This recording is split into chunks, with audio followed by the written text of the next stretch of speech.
You've probably heard of Ozempic by now, even if you've never taken it. It's become one of the most talked about tools for weight loss and appetite control. What's less talked about is that certain everyday foods work with some of the same natural systems already in your body, just more gently, and eaten in the right combinations and the right order. They can genuinely help with hunger, cravings, and how satisfied you feel after a meal. I want to be upfront about something before we go further. This isn't a replacement for medication, and if you're on Ozempic or considering it, that's a conversation for your doctor, not this video. But there's a real practical eating strategy here that's worth knowing whether or not medication is part of your picture, and chances are you're already eating some of these foods, just not in the way that gets the most out of them. I'm Joshua Smith, and I'm going to walk through exactly how to fix that. Here's the basic idea in plain terms. Your gut naturally makes a hormone, doctors call it GLP-1, that tells your brain you're full and slows down how fast food leaves your stomach, so that full feeling actually sticks around. There's a related hormone called PYY that works alongside it to keep hunger down between meals. Ozempic and similar medications work by switching on that same fullness signal, but at a much stronger and steadier level than your body produces on its own, which is exactly why it needs a prescription. Comes with real cost, commonly cited around $900 to $1,300 a month without insurance, and can carry side effects like nausea and some muscle loss alongside fat loss for some people. None of that is a reason to avoid it if your doctor has recommended it. It's just useful context for understanding what it actually does. Food can nudge that same natural signal too, just more gently. A 2013 study in the journal Obesity found that a high-protein breakfast raised these fullness hormones more than a meal built around fat or carbs, and kept that full feeling elevated for over 4 hours afterward. Fiber helps as well. It slows digestion and feeds the good bacteria in your gut, which adds to that same effect. To be honest about scale, this is a real, worthwhile effect, but it's not the same magnitude as a weekly injection built specifically to keep that signal switched on continuously. Think of it less as a replacement and more as working with a system your body already has, using food it already responds to. With that foundation in place, let's get into the 7 foods that support this the most, why each one works, and exactly how to use it. Food 1, grass-fed red meat. High-quality protein is what triggers this fullness response most directly. And grass-fed beef, bison, and lamb carry the complete set of amino acids your body needs, along with meaningfully more conjugated linoleic acid than grain-fed versions, a compound tied to fat metabolism. It also supplies B vitamins for energy, along with carnitine and carnosine, 2 compounds that help protect muscle tissue, with carnitine specifically helping shuttle fatty acids into your cell's mitochondria, where they actually get used for energy. Aim for 4 to 6 ounces per meal, roughly 7 grams of protein per ounce, so that lands you around 30 to 40 grams total in one sitting. Grilling, slow cooking, or pan-searing are all good choices, but it's worth avoiding heavy charring specifically, since blackened or charred meat develops compounds called heterocyclic amines that are worth minimizing in your diet. Pair it with fiber-rich, colorful vegetables for a well-rounded plate. Food 2, pasture-raised eggs. A genuinely complete protein, all 9 essential amino acids in one food, plus choline, a nutrient that plays a real role in fat metabolism and brain health. A couple of eggs tend to hold off hunger for hours, which is part of why they work so well for this. Aim for at least 2 to 3 per meal. Pasture-raised specifically tends to carry noticeably more omega-3s and conjugated linoleic acid than conventional eggs. Keep the yolk, that's genuinely important. Most of the fat-soluble nutrients live there, vitamin A, vitamin D, and choline-related compounds tied to brain health, so skipping to egg whites only means missing most of the benefit. Scrambling, poaching, or soft boiling so the yolk stays a little runny preserves more of those nutrients than fully hard cooking it. Cook with a healthy fat, butter, ghee, or coconut oil work well. Food 3, wild-caught salmon. Genuinely high-quality protein, 20 or more grams per serving, with omega-3 fatty acids that support reduced inflammation and leptin sensitivity. Leptin being a separate hormone released by fat cells that also plays a role in hunger regulation, and it supports a sustained release of that fullness signal. Aim for 4 to 6 ounces per serving. Roughly 8 grams of protein per ounce 2 to 3 times a week is a reasonable target for most people. Wild-caught tends to carry meaningfully more astaxanthin than farmed salmon, the antioxidant responsible for salmon's color, and genuinely useful for supporting mitochondrial health and skin health alongside its role in the fish's own biology. Bake, grill, or pan-sear without overcooking, since overcooking measurably degrades both the omega-3 content and the astaxanthin, which means less benefit from the same piece of fish. Pair with leafy greens or colorful vegetables. Food 4, extra virgin olive oil. This one carries oleic acid, which supports satiety and activates a fat metabolism pathway in the body, sometimes referred to as PPAR-gamma. It's also rich in polyphenols, plant compounds with real anti-inflammatory activity, including one called oleocanthal, sometimes nicknamed nature's ibuprofen because of how it works, which also slows gastric emptying somewhat on its own. Worth knowing, this only holds true for genuinely fresh, high-quality oil. Those polyphenols degrade with heat, light, and time. So cold-pressed, fresh, extra virgin specifically, not the refined light or pure versions, is what actually matters here. Use 1 to 2 tablespoons per meal, ideally raw rather than heavily cooked, since even gentle cooking heat starts to work against those compounds. Drizzle it on salads, finish it over cooked vegetables or meat after cooking, or take a tablespoon on its own before a meal to support satiety going in. Food 5, avocados. Genuinely high in fiber, around 13 grams in a whole avocado, plus oleic acid for satiety and a solid dose of potassium and magnesium, both useful for electrolyte balance. They also slow how quickly carbohydrates are absorbed when eaten alongside them. Aim for half to a whole avocado a day and pair it with protein rather than eating it alone. Blend it into a shake alongside eggs or meat at breakfast, mixed into a salad or as guacamole served with meat or vegetables. Food 6, apple cider vinegar. Rich in acetic acid, which is linked to improved insulin sensitivity, slower gastric emptying, and a smaller blood sugar spike after eating. The thinking behind why this works is that acetic acid appears to slow the activity of certain enzymes involved in breaking down starches into simple sugars, which is part of why taking it before a carb-containing meal specifically seems to matter more than taking it on its own with a low-carb meal, where there's less starch breakdown happening in the first place for it to have much effect on. 1 to 2 tablespoons, always diluted in 4 to 8 ounces of water, taken 10 to 15 minutes before a meal. Never take it undiluted. Straight vinegar can genuinely irritate your esophagus. And even diluted, it's worth using a straw if you're concerned about the acidity affecting tooth enamel with regular use. Look for a version labeled as containing the mother, the raw, unfiltered sediment that holds the beneficial fermenting bacteria, rather than a clear, filtered version. Food 7, bitter herbs and greens. Arugula, parsley, cilantro, ginger, artichokes, dandelion greens, and endive all fall into this category.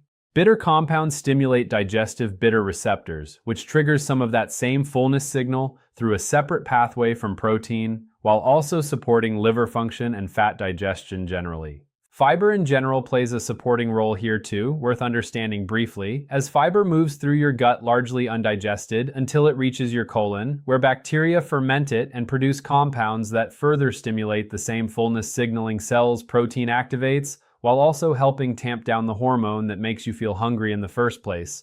So fiber and protein end up reinforcing the same effect from two different angles rather than working independently of each other.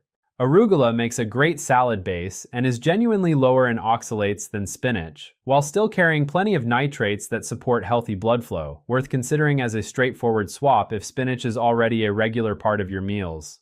Fresh ginger works well steeped in tea, tossed into a stir-fry, or sprinkled over a salad.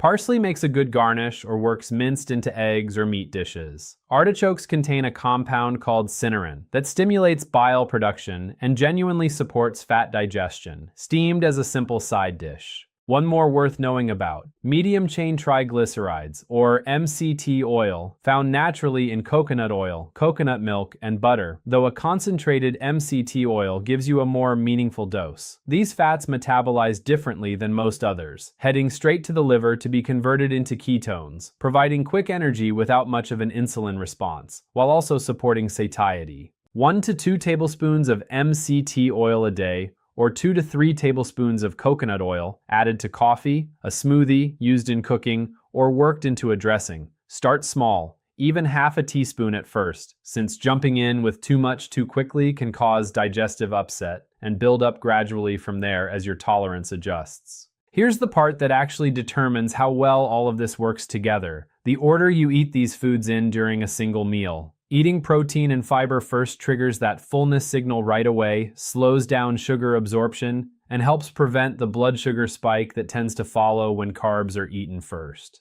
The reasoning behind this is fairly straightforward. Protein and fiber both slow how quickly your stomach empties into your small intestine, so by the time any carbohydrate you eat afterward actually reaches your bloodstream, it's arriving more gradually rather than all at once, which means less of an insulin surge in response and a steadier overall blood sugar curve for the next couple of hours.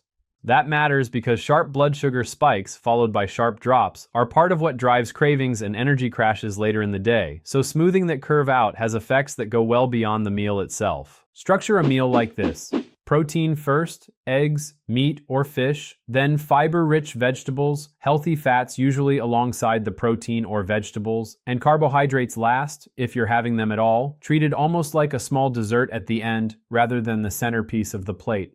A sample breakfast built this way: 2 to 3 eggs for protein, sautéed spinach or arugula for fiber, half an avocado for healthy fat and more fiber, a tablespoon of apple cider vinegar and water beforehand, with berries or a small piece of fruit at the end if you want something sweet.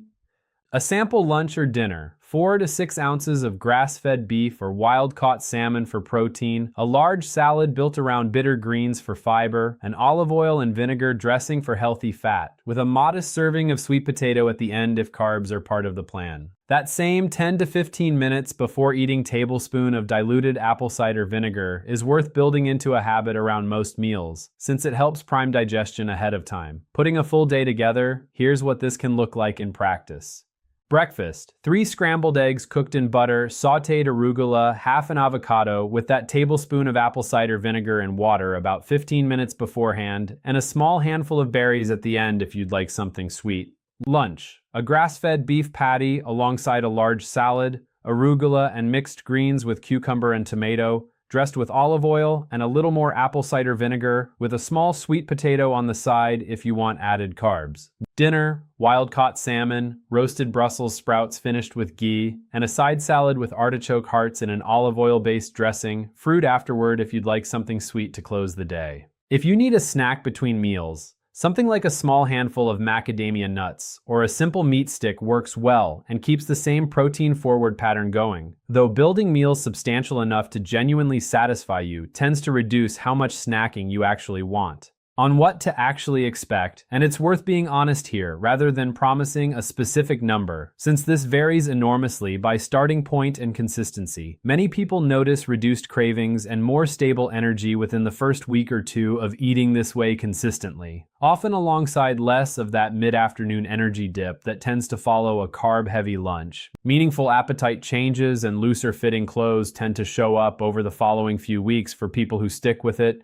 and continued consistency over a couple of months tends to compound further, often alongside better digestion, more even energy through the day, and fewer of the sudden hunger spikes that used to show up between meals. Consistency matters far more than perfection here, and individual results vary a lot depending on where you're starting from, so treat any specific number you hear, including from me, with a healthy amount of skepticism, and focus on the trend rather than a particular deadline or target weight. On how this actually relates to Ozempic and similar medications, these aren't competing options where one replaces the other. They're different tools for different situations.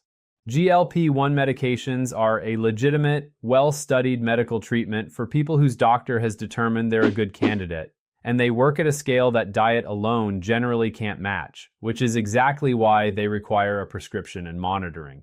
The eating approach here is a foundational strategy that supports your body's natural hormonal signaling, costs nothing beyond groceries, doesn't carry the same side effect profile, and tends to preserve more muscle mass along the way since it's built around adequate protein specifically. Research comparing the two has found weight loss from GLP-1 medications can be closer to 40% lean body mass in some cases versus 20 to 30% with diet and exercise alone, which is part of why getting enough protein matters so much regardless of which path someone is on. The underlying reason protein matters this much comes down to how your body decides what to break down when it's in a calorie deficit. Whether that deficit comes from eating less, a medication suppressing appetite, or both.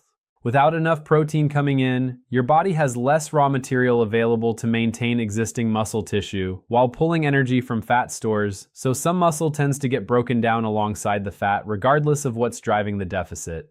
Keeping protein intake high throughout the day gives your body less reason to pull from muscle specifically, which is a big part of why the ounce and gram targets throughout this video keep coming back to roughly 30 to 40 grams per meal rather than being an arbitrary number. For a lot of people, it's a genuinely valuable strategy on its own. For others, food and medication aren't mutually exclusive at all. Plenty of people use both together under a doctor's guidance. If you're currently on a GLP-1 medication or considering one, this is worth bringing up with your doctor rather than treating this video as a reason to start or stop anything on your own. Here's a simple framework for building any meal around this going forward. Start with a high-quality protein, grass-fed beef, bison, lamb, pasture-raised eggs, wild-caught fish, or organic poultry. Add 2 or 3 servings of bitter herbs and fiber-rich vegetables, arugula, kale, broccoli, Brussels sprouts, cauliflower, artichokes, asparagus, whatever mix you actually enjoy.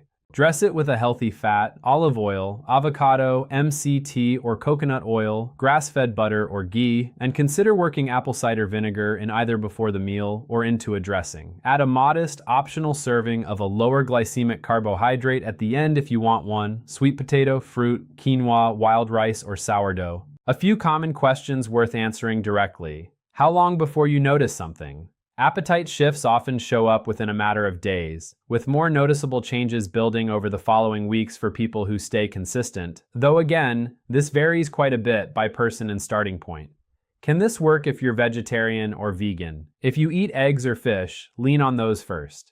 If you're fully vegan, plant proteins like lentils, beans, tempeh, and organic tofu, paired with a larger volume of fiber-rich vegetables than you might otherwise use, along with a quality plant-based protein powder if needed, can absolutely work, though it typically takes more deliberate planning to hit the same protein targets each meal. Do you need to count calories? Not really the point here. The idea is that these hormones naturally help regulate intake when you're eating enough protein and fiber and paying attention to genuine fullness rather than a specific number. Eating until satisfied rather than stuffed tends to happen naturally with this approach. What about carbs? Can you still eat them? Yes. Timing and type matter more than total avoidance. Sweet potatoes, fruit, wild rice, quinoa, and sourdough bread are all reasonable choices eaten after protein and fiber, while white bread, white rice, pasta, and added sugar are worth minimizing rather than eliminating entirely. How does this compare to Ozempic specifically?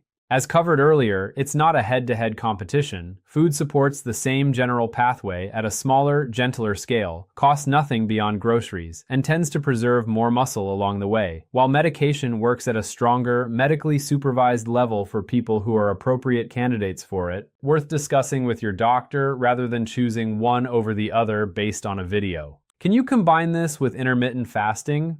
Reasonably, yes. Breaking a fast with protein and fiber first, in that same order, is a sensible way to combine the two, though fasting isn't necessary for any of this to work on its own and isn't the right fit for everyone. If you do combine them, a 16-hour fasting window with an 8-hour eating window is a common, manageable starting point, and the first meal breaking that fast is where the eating order matters most. Protein and fiber together, with a healthy fat, rather than starting the eating window with something carb-heavy. That same tablespoon of diluted apple cider vinegar before that first meal fits naturally into this pattern too. To bring it all together, grass-fed red meat, pasture-raised eggs, wild-caught salmon, extra virgin olive oil, avocados, apple cider vinegar, and bitter herbs, with MCT oil as an optional addition. Eat protein and fiber first, healthy fats alongside, carbs last, and optional, and consider apple cider vinegar before meals.